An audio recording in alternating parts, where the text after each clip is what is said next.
Tole ashama harka fuudhee jaalatamtootaa fi kabajamtoota ilmaan Oromoo bakkuma jirtanitti nagaaf jaalalli keenya oowwan kan onni irraa madde bakkuma isin jirtanitti isin haa ga'u isiniin jedha. Akkam jirtan hunda keessanuu jaalalaa fi kabajaan keenya bakka jirtanitti isin haa ga'u jecha jira jirtu isiniin jedha.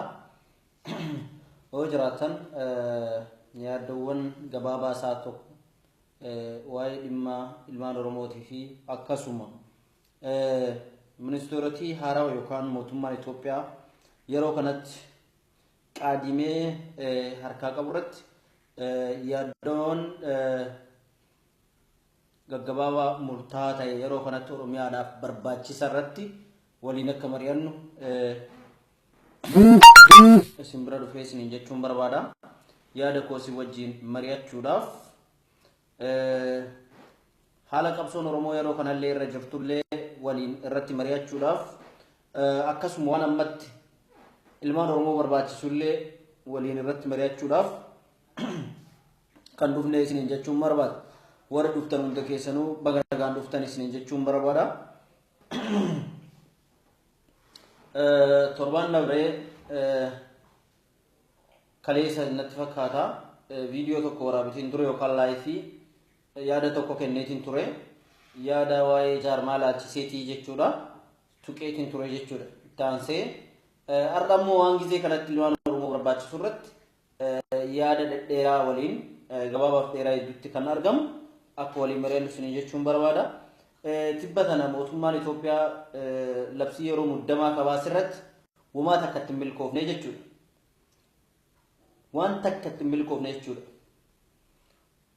Waan takka akkamitti milkaa'ee yoo jennu taate labsii kana yeroo takka doontaane barraa 100 ol bara 2015 as labsii yeroo muddamaa halkaniif guyyaanii bahaa jechuudha. Ilmaan Oromoo duuti kun ammootiin irraa duudee dubbatti waan deebise takkallee hin qabu jechuudha. Gongumaa yoo katti dabalu taate malee jechuudha.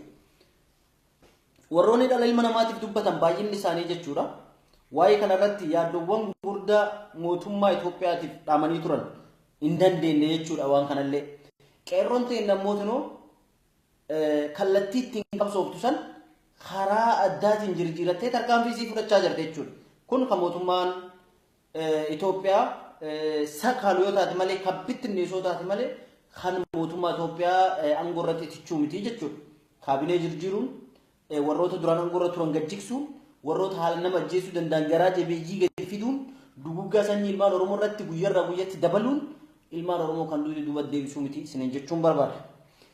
Tibba tana warroonni toora sooshaal miidiyaa irratti argamtan baay'inni isheessan qabsoon biyya keessaa laafee jira maali naan akkasii miti. Tarsiimoon jijjiiramee jira. Tarsiimoon jijjiirame hoomaa waraana biyyattii keessaa karaa adda addaatiin tarkaanfiin ciccimaan fudhatamaa jira. Ummanni keenya labsii yeroo tattamaa yeroo muddamaa san dhabamsiisee jira jechuudha. Muddama addaa mootummaa sanitti fidee jira jechuudha. Gaaga'ama ciccimaa mootummaa sanitti fidee jira jechuudha. Gaaga'ama kanarratti jechuudha ilmaan Oromoo tokkummaa isaaniitiin akka biyya alaa keessaa gara biyyaa keessatti deebi'an ammatti irra mari'achuun barbaachisaadha. Dhaabbotiin takka takka warroota harka Oromoo ciree fi harma Oromoo ciree wajjin alaabaa Oromoo walitti maxxansuun alaabaa walitti maxxanuu hin taane yaada tokko irratti bahuun ilmaan Oromoo waan shorokkeessu itti fakkaataa jechuudha. Gonguma ilmaan Oromoo sun shorokkeessuu hin danda'u jechuudha. Ilmaan Oromoo yeroo kanatti wanni sammuu qeerroo Oromootii fi beektota Oromoo illee keessa jiru jecha jedhe jechuudha. Kuni kan ilmaan Oromoo gizee hundaa jechuudha.